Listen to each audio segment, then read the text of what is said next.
प्रिय मित्रों, आज हम बाइबल के एक अत्यंत महत्वपूर्ण और आशा से भरे अंश पर ध्यान करेंगे। उत्पत्ति का चौथा अध्याय पद 25 और 26 पद, जहां हमें शेत के जन्म और वंश के विषय में बताया गया है। यह केवल एक बच्चे के जन्म की कहानी नहीं है, बल्कि यह कहानी है परमेश्वर की योजना के न रुकने की, हानि के बाद आशा के लौट आने की और आराधना के एक नए युग की शुरुआत की।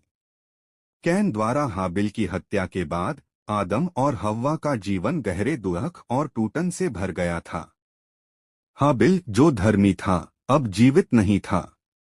कैन अपराध के कारण परमेश्वर की उपस्थिति से दूर चला गया।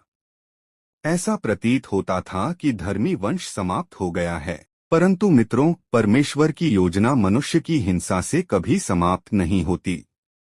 वचन कहता है, और आदम ने फिर अपनी पत्नी से संबंध रखा और उसने एक पुत्र को जन्म दिया और उसका नाम शेत रखा।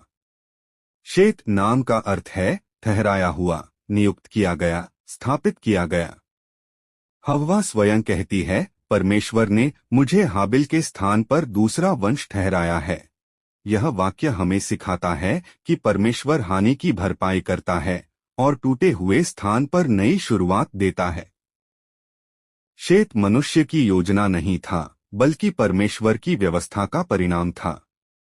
शेत का जन्म यह दर्शाता है कि धर्मी मार्ग समाप्त नहीं हुआ, बल्कि परमेश्वर ने उसे फिर से स्थापित किया। आगे वचन कहता है, शेत के भी एक पुत्र उत्पन्न हुआ है और उसका नाम एनोश रखा गया। एनोश का अर्थ है कमजोर मनुष्य, नश्वर प्राणी। यह नाम स्वयं में एक स्वीकारोक्ति है कि मनुष्य शक्तिशाली नहीं, बल्कि परमेश्वर पर निर्भर है।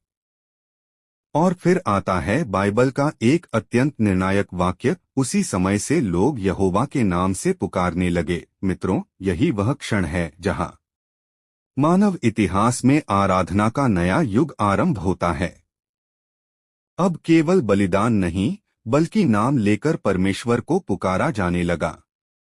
कैन की वंशावली में हम नगर, तकनीक और आत्मनिर्भरता देखते हैं, परंतु शेत की वंशावली में हम प्रार्थना, आराधना और परमेश्वर पर निर्भरता देखते हैं। यह आज भी हमारे जीवन के लिए एक प्रश्न छोड़ता है, क्या हम कैन के मार्ग पर चल रहे हैं या शेत के मार्ग पर?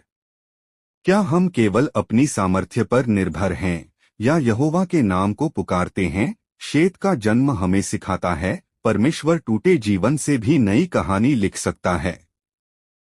और एनोश का जीवन